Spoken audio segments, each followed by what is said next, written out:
Good reactions, live in the flesh. I'm still in the trap with it.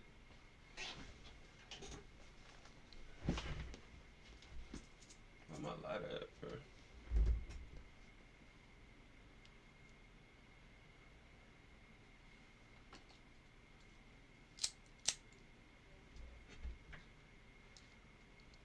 Ain't gonna lie to it.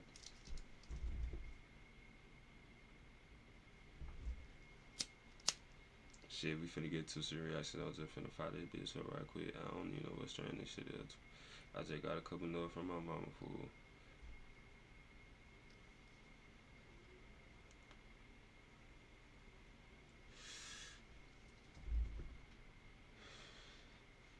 He said my shit bushweed. Yeah, I think everybody.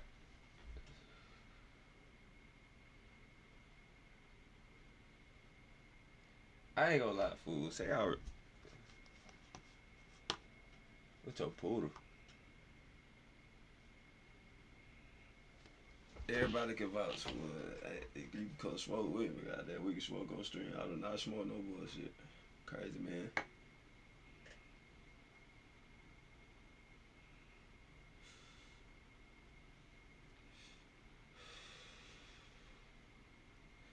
Finna be your ass. I'm just playing. I'm just trolling. I'm just trolling a bit.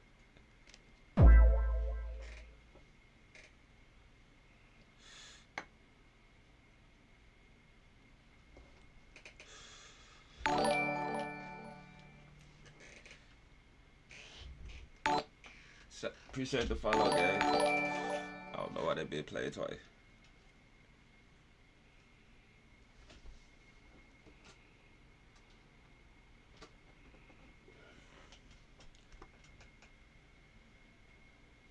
Yo, girl. What, nigga?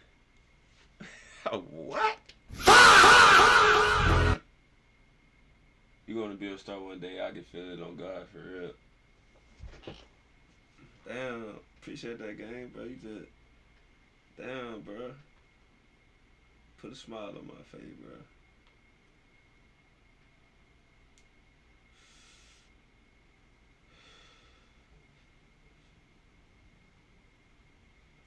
I'm gonna keep doing this shit then, fuck it. I just be so busy, bro.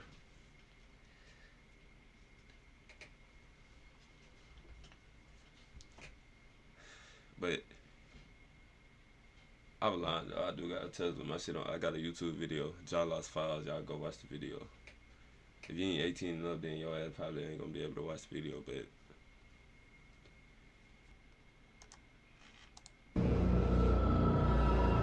how old were you when you think you did your first? I'll say probably about 14, 15. I always liked the guns and getting shit for free. I ain't never want to work for no money. So would you say you have a passion for robbing and killing? Yeah, I'll say I killed about 5 people in the past 2 or 3 years. I know I'm going to hell. In my conversations with them, they think of themselves as soldiers in a war. How much do these cost? It's anywhere from 5 to 30,000. It depending on who the target is. So would you say there's a lot of guys walking around Milwaukee that have more than 3 bodies? I know like multiple that got like 3, 4. we got to. And look at this nigga certified trapper. Nah, though. People like him make me want to keep doing this shit. Real shit, bro. Like, that's for real nigga. W's in the chat for pyramid, bro.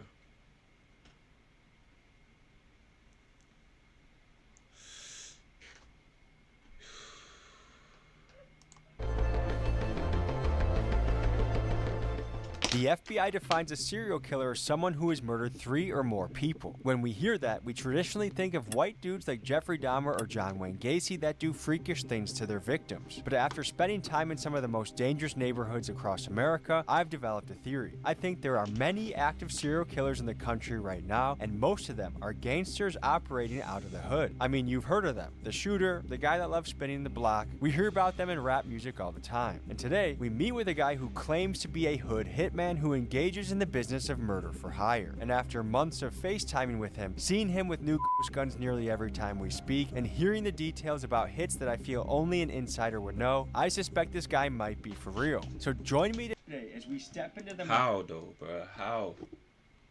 Bruh. How? He gotta be an informant, fool. This shit not real, like. mind of an alleged hitman and meet the Like, bruh, it's no way. Hold on, chat. One thing about this PC, I got I don't know how I got the shortest in my shit already, but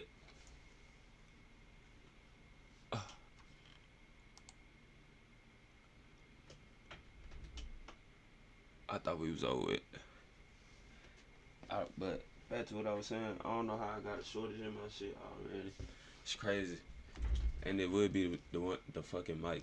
underground gunsmith who builds him untraceable weapons for the job. But first, folks, a quick word from the sponsor of today's episode.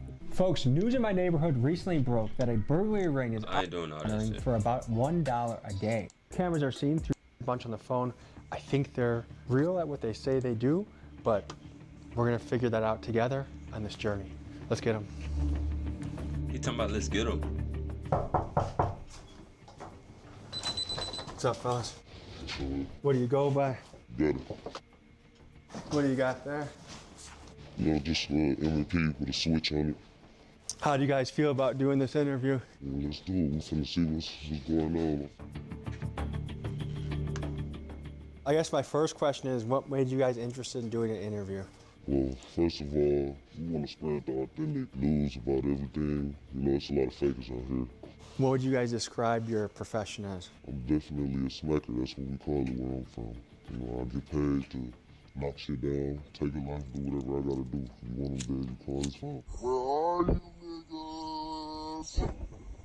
Where the are you guys? What part of the operation are you? Gunsmith. I built the gun, showed the gun. What area do you guys operate in? We all around this motherfucker. I ain't gonna lie. We're not even just based in the city of we all around this motherfucker. How'd you get into this? This shit all started at a very young age, brother. And it will start with the money, you know, adapting to the environment. I'm a real product of our environment. So before the money came around with this shit, I've been doing this shit just out of people that don't like me and, you know, I don't like them. How young did you get involved in the streets? I'll say early age, at like 13, 14, when I really started popping outside and acting with this shit. What led to you becoming a 13, 14-year-old kid out in the streets? I had what I wanted to have, I only had what I needed. I grew up around this shit. This shit mandatory. I grew up in a single parent home. I had siblings. And where was your dad in this picture? I don't know where the hell he was at. He was one of them disappearing, you know. Damn. How old were you when you think you did your first shooting? I'll say probably about 14, 15. It's just a night outside, you know, we playing with guns. I see a motherfucker, I want to impress who I'm with. I get to shooting at people, you get what I'm saying? It seems like you have a real passion for guns. Yeah, I've been liking guns since I was younger. Like 12 years old, I've been watching videos of guns. I had my dad walk the room before, and I had a phone, watching people just get shot and killed on YouTube and shit like that when I went to the street. How did you meet Gutta? Oh, Gutta, my brother, my blood brother. Your Thanksgiving dinner tables are scary as I bet, dude. The first time you were involved in a shooting, was it for money? Was it for free? There was some niggas on the porch and we walking past, they trying to walk up to us like, y'all ain't from here, type shit. And they didn't know we had pipes because we look young, we don't look like we got pipes, we young out there, so they just want to try to hold niggas around and shit. Do you know if they died? I don't know. How many murders would you guess you've done over what amount of time? 5 people in the past 2 or 3 years. Tell me how this career started. It started where people know we getting shit done with the people that we already into it with ourselves. These niggas get up so much, you know, damn, we need some help. You get what I'm saying? This shit started around 17 and 16 and shit, where the money started coming in about this shit. There's some niggas out here that's scared of people. Y'all heard what the nigga said.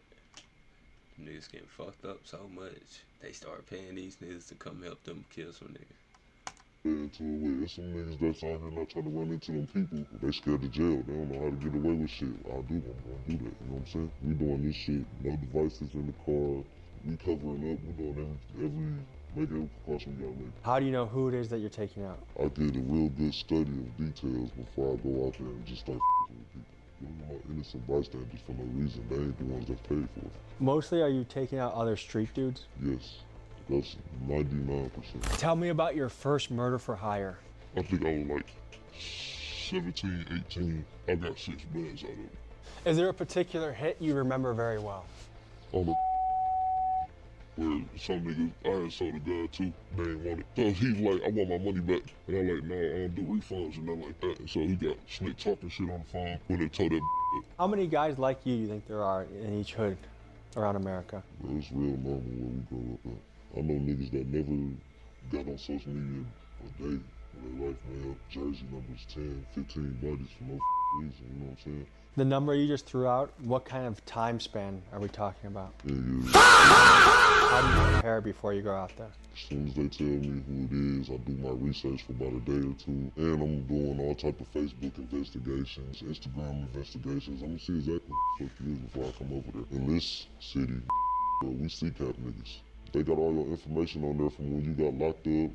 Whatever you tell your lawyer and your arresting officers, the judge, your address, your full name, your date of birth, all your information is up there. And would you say the majority of guys that you take out are on CCAP? Yeah, bro, we in the streets. You come and sit at that motherfucker, look. So we talked a lot about this happening on foot in front of a house. Do you guys actually ever go into someone's house? Yeah, see, that's a situation where some of these niggas don't like to come outside, so we gotta come in that bitch. How do you get into someone's house? Bro, we kick doors, all type of shit. You wanna play inside the house games, we'll put a on your ass. That's how niggas is. Niggas think with their dick all the time. So you have a honeypot situation? A lot of them. All she want is a little piece of change. Isn't that a pretty big witness at the crime? She ain't gonna say shit. She know what come with this shit. Have you guys ever been shot at? Yeah, a lot of times. You guys ever been hit? I got hit one time. I got hit in my arm. I got stomach shots too, but that shit don't count yet. That shit too many years ago. That was before I started slanging down, so I don't even believe in that shit. What time of day are you doing house jobs? Anytime. It don't matter.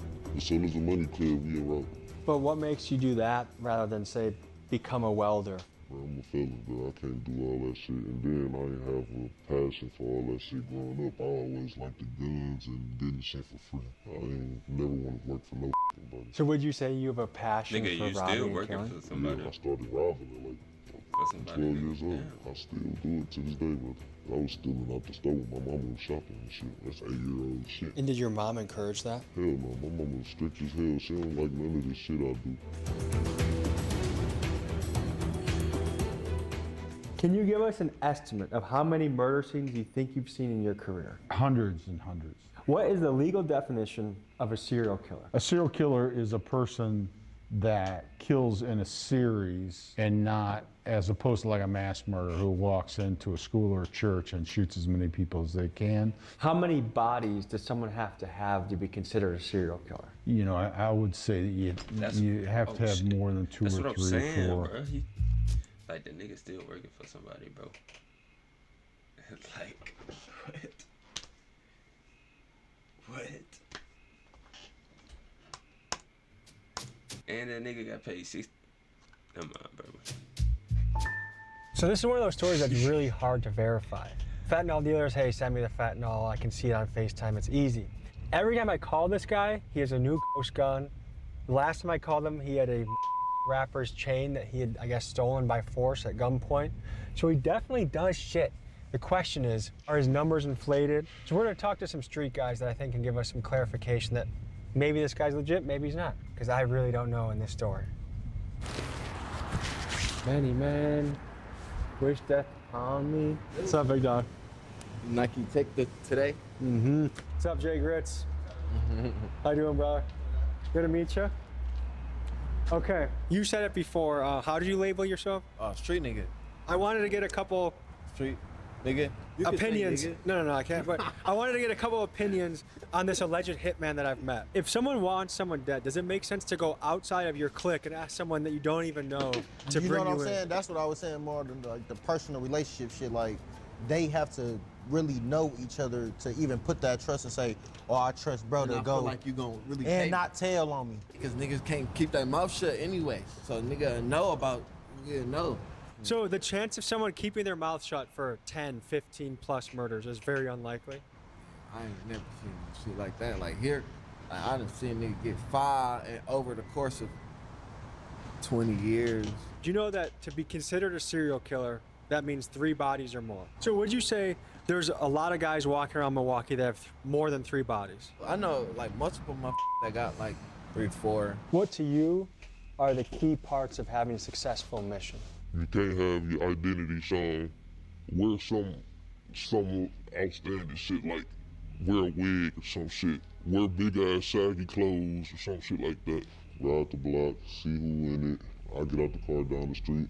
We walking up to this motherfucker and we fucking everybody up on the porch. I'm just making some more money for this extra body. You kill the whole family. We gonna fuck them up. It depends though. I ain't trying to do shit to no kids. They also say that when there are witnesses around the guy that they have to hit, that they also sometimes take out the witnesses. Is that common in a hood hit? Not super common, really, because it does happen, but killing all of the witnesses is not typical, I would say, in gang hits, because there might be 20 people on the street. What you're counting on there is the high likelihood that people are just not going to cooperate with the police. For those doubting that somebody can get away with multiple bodies, consider this. In many cities across the United States, the clearance rate, or in other words, the solve rate for murders, can be ridiculously low, especially during the early 2020s COVID period, which was a golden era for getting away with crime. For example, in recent years, Chicago has had clearance rates as low as 30%, and Flint, Michigan as low as 21%. And keep in mind, in gang-dominated neighborhoods, these are places that typically don't work with police. So to me, the idea of someone getting away with a few murders, while shocking, is certainly plausible. If their goal is to remain under detection by killing everyone at a scene, does that not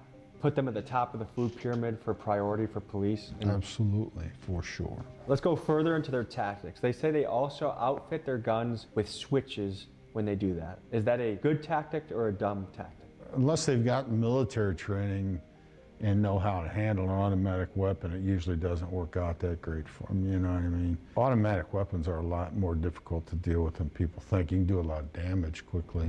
So these guys also said that if they're taking someone out, if there's witnesses around that person, that they shoot everybody at the crime scene. Does that sound legit? That's what you supposed to do. That's what you should do. I mean, I wouldn't say you should. I mean, it's not what you should do, but if you want to get away, that's the way. I feel like that turns a one shooting into a mass shooting. Exactly. You don't think that brings a lot more attention to the scene? It probably do, but it's a murder already, so what do we care? How much do these cost? It's anywhere from 5 to 30,000. It depends on who the target is. What's typical? Typical 10,000, niggas be wanting to rap niggas out the roof. That's 10,000 right there. Your most common client is a rapper that wants another rapper dead? Yeah. Why don't they just do it themselves? It's a lot of people that feel like they too noticeable. They know me, or they scared, or I ain't trying to go risk my freedom for this shit. And, you know, it's a ballpark of excuses, though. But I don't give a fuck what's going on unless I want my money. You know what I'm saying? How do they communicate with you? It's usually through FaceTime because that's the most untrackable thing. If it's some out-of-state shit and I gotta go out-of-state for some shit, but really it's a pull up, bro. I'll chop it up with you. You'll travel out of state to do this? Yeah, but I need a deposit. And you'll do that for 10 grand? I'll do it. Hell yeah, that's free money for me, bro. Can you tell me about the psychological profile of these hood hitmen that are just willing to kill someone for very low amount? Free money. Hey, y'all niggas be safe out here. My body pulling up. Some money? In my conversations with them, they think of themselves as soldiers in a war. They don't think of themselves as serial killers, certainly. They think of serial killers as Trying to see what type of watch that nigga got on tap. sexual deviants. I mean, when you grow up in poverty without hope, without, structure in your life, and your structure becomes the street, and it's violence, and that's all you see, and that's what you're rewarded for. In fact, I would argue places like the west side of Chicago, the south side of Chicago are war zones in a lot of ways. It becomes glorified inside the community, inside of those tight-knit circles, the people you're looking up to. If you're a 10, 11-year-old kid, the guys you're looking up to may be, unfortunately, you know, the 17, 18-year-old guys, and that's what they're talking about, you know, putting this guy down, you know, running up on these guys and that. And it starts to become, and then you see it. And if you grow up in Garfield Park, and you haven't seen a dead body by the time you're 12 or 13, you are an anomaly. These guys are really, for all intents and purposes, are serial killers. That put guys in prison who killed more people than most. Arch girl, what's up? Serial killers. How have ghost guns changed the game in your business? So first off, we did this interview. When I had my CCL, ATF came and took that like a couple months after that. After that, we got set up for real. So we just driving down the street, we getting ready to go somewhere and shit. But right before we pull up to the motherfucking house, we see police on one side of the street, another on the other side. One of them came down the street, did a U-turn and flagged our shit.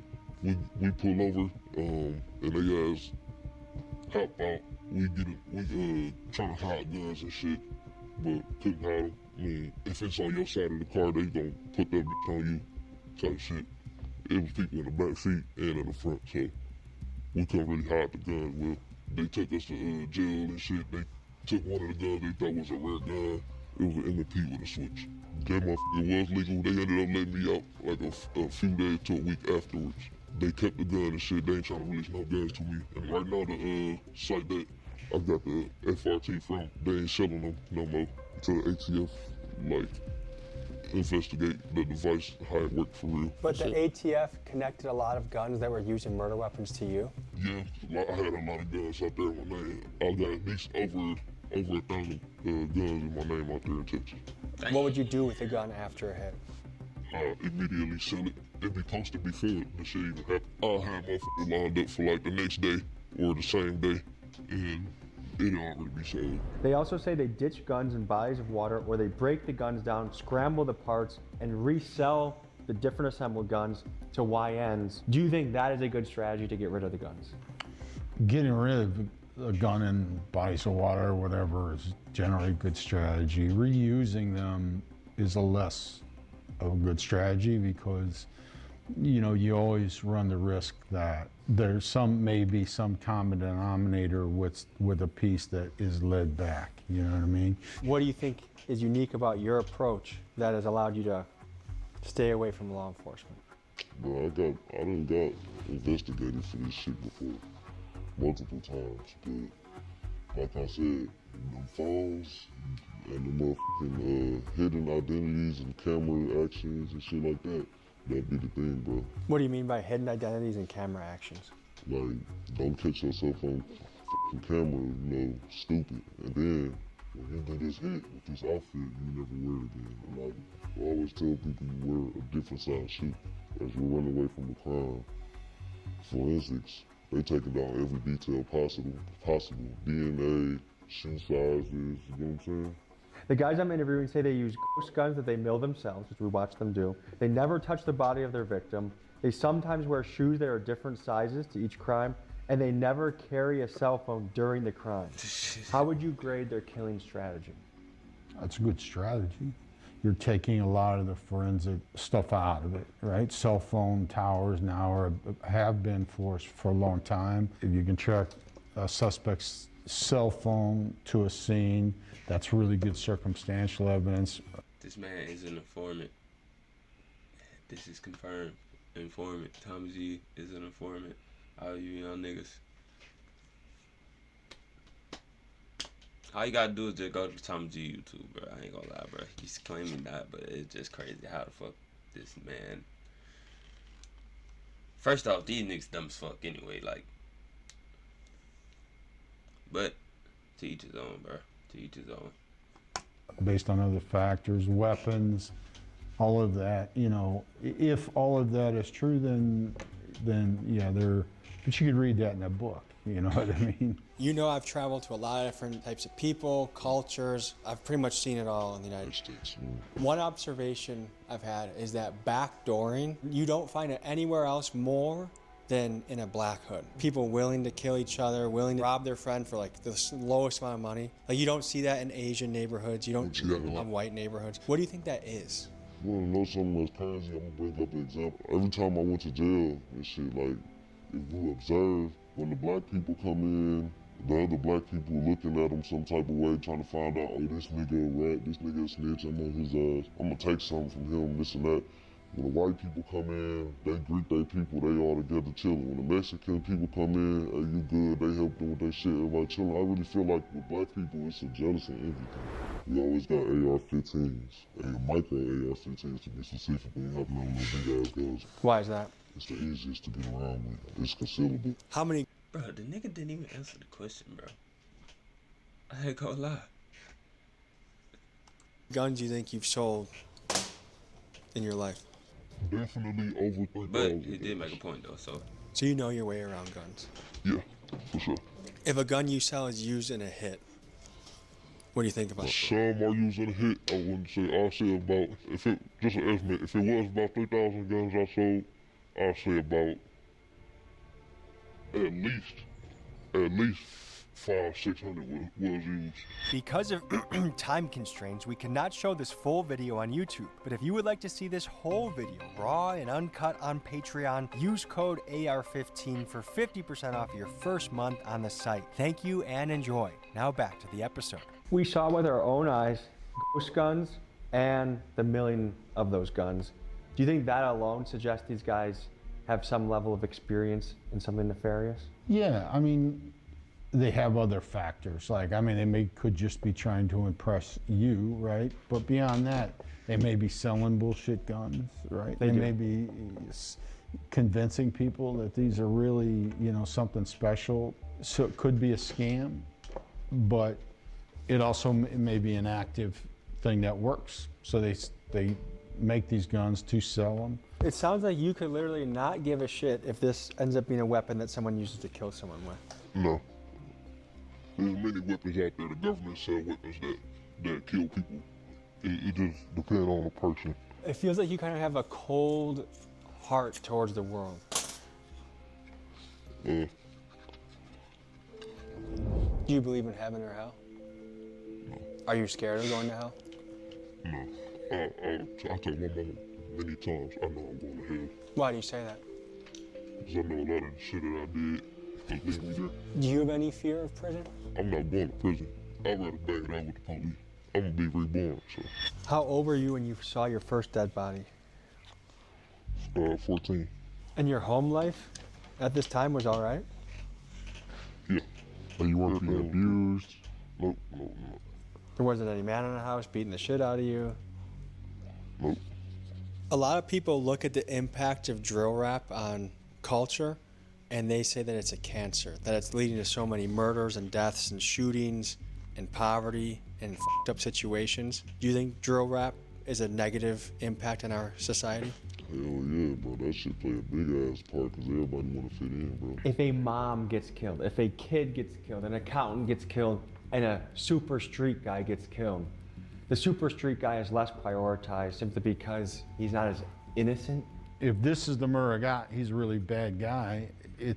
We really want to solve that because he's likely killed by another really bad guy. And the truth of the matter, however harsh this sounds, if you solve that murder and get the bad guy who killed him, now you've taken two bad guys off, two bad guys have been taken off the street. We're going to get more cooperation if some mom who's walking home with her groceries gets caught in a crossfire. We just are, because even the neighborhoods that don't want to cooperate as much with us are going to be more cooperative because that's wrong on its face. Where, if you're living in some of these really challenged, underprivileged neighborhoods and you're just trying to get by, life day to day, mind your own business, stay alive, and the guy who's the bad guy down the street gets shot, it's like, I've had these very specific conversations with people like, come on, detective, that guy's been a pain in my ass, been a pain in the neighborhood for years, and now he's gone. You want me to put myself at risk to help you out? Would you? And how do you argue that point? Tell me more about the attitude of we gotta do what we gotta do, as if you have no other options. At some point, we ain't had no other options, and then it's just at this point now, we got somewhat of an option, but we so deep in this shit. changing up now. What the for? Because it's already what we like doing for real, for real.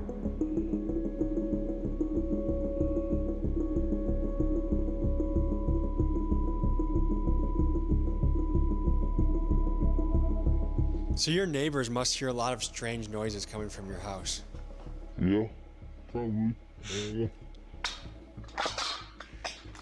Do you live in situations like duplexes or apartments where you have neighbors that can hear through the walls? A lot of the banging shit, I do it in like a closed door far back of the house where people can't really hear. Man, most of the time, I probably do this shit in the garage or something. Would you feel bad if you killed me? I wouldn't kill you. Why not? What if someone paid you to do it?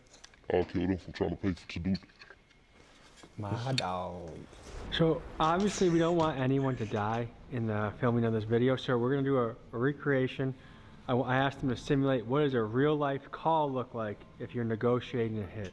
So what you're about to see is that. Going on. Who's that?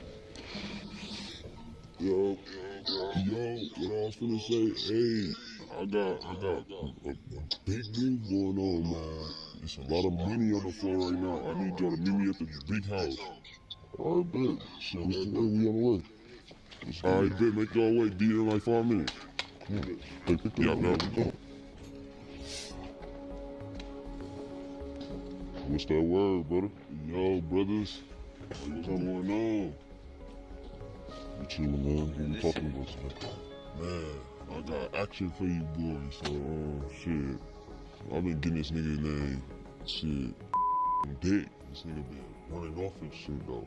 Yeah, cause people be on and shit. But I think he really be at his dick house on shit. I'm finna show you a picture, matter of fact. Yeah. Here you go, right here. Got a couple of them. Let's see how page where this nigga from. Oh, yeah. I know him from around the way, brother. You do? Yeah. You be cool. See me get the address. What's his last name? It's safe. Well, his address right here. So what the fuck, like, what really happened though? I've been getting this nigga on dick, but I've been throwing extras on everything that I've been giving the nigga. But he ain't paying that pay. He ain't paid back. So how much we talking, man? Man, we talking about 20 bucks. 20 bucks? How about 25, man? We can do 22.50. Nah, we sticking with the 25 or you gonna be done with the birdie yourself. 25, you got it. Alright, where's that? I got you soon as the business done. Alright. Don't play with that money, man. You know how this shit get. What is it like taking someone's life? It's really normal. But it's gonna be on your mind all the time. If you take it like same day, next day, your ass don't wanna really go outside. You gonna feel like weak. Like, damn, why I do this to this motherfucker? But you feel regret usually for the day or two after? Yeah, cause you gonna see your family online crying and shit. And some of these people you might not even know you can really be related to. Cause it happened before. Has there ever been a job that's haunted you or woken you up at night thinking about it? I ain't gonna say it woke me up at night, but I do think about shit all the time. I be thinking about that shit sometimes because it is some of these people that I knew personally, like you said, I was like, damn, but I needed the money. It's backdoor as a bitch, but I grew up around backdoor ass shit. What do you think about that somebody's life was worth money for you? I don't think too much of it, bro, because they'd do the same to me if they had the opportunity to. What do you see the next 10, 15 years? Yeah, I see myself in the next 10, 15 years at a point in life where we don't gotta do this shit. I don't wanna live in the United States no more. I gotta get the fuck out of here because my face is too bad. Rich as hell in another country. Folks, that was a wild episode. I just want to say there's things that I cannot show on YouTube, texts I've gotten, videos I've gotten, but I feel confident I delivered exactly what we said in the title. I'll just leave it at that. Appreciate you guys.